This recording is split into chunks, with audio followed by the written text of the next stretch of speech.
मित्रांनो, तुम्ही किंवा तुमच्या परिवारातील कोणी इंजिनिअरिंग अथवा मेडिकलचे शिक्षण घेत आहे का? तर त्यांना लॅपटॉप खरेदीसाठी सरकारकडून 30,000 रुपये अनुदान मिळणार आहे आणि या योजनेसाठी अर्ज करण्याची प्रक्रिया सुरू असून तुमच्याकडे शेवटची संधी असणार आहे. आता ही योजना कोणती आहे, याचा अर्ज कसा करायचा, याबाबतची माहिती आपण रील मध्ये घेणार आहे. त्यामुळे रील शेअर आणि अशाच महत्त्वाच्या माहिती व अपडेटसाठी आपल्या पेजला फॉलो आणि सबस्क्राईब करायला विसरू नका. नमस्कार मित्रांनो, मी विराज. अभियांत्रिकी अथवा मेडिकलचे शिक्षण घेणाऱ्या विद्यार्थ्यांना सरकारकडून जिल्हा परिषद अर्थातच सेसा योजनेअंतर्गत 30,000 रुपयापर्यंतचे अनुदान मिळणार आहे. यासाठी अनुसूचित जाती, जमाती, विमुक्त जाती, भटक्या जमाती या प्रवर्गातील उमेदवार पात्र असणार आहेत आणि याचा अर्ज करण्याची अंतिम मुदत 31 जुलै 2025 पर्यंत असणार आहे. यासाठी तुमच्या कुटुंबाचे वार्षिक उत्पन्न 1 लाख रुपयांपेक्षा कमी असावे आणि तुम्ही मेडिकल अथवा अभियांत्रिकी शिक्षण घेत असावात. आता याचा अर्ज करण्यासाठी तुम्हाला ऑफलाईन पद्धतीने तुमच्या जवळील पंचायत समिती असेल किंवा समाज कल्याण विभागामध्ये जाऊन याचा अर्ज करायचा आहे आणि अर्ज केल्यानंतर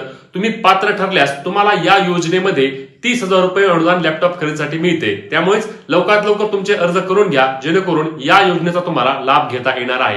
आता ही योजना जिल्हा परिषद हिंगोली अंतर्गत सुरू आहे. इतरही जिल्ह्यात लवकरच योजना सुरू होणार आहे, तेव्हा तुम्हाला अपडेट मिळणार आहे. त्यामुळेच आपल्या पेजला फॉलो आधी करून घ्या आणि हिंगोलीकरांनी लवकरात लवकर अर्ज करून घ्या. महत्त्वाची रील शेअर आणि फॉलो करायला विसरू नका. जय महाराष्ट्र.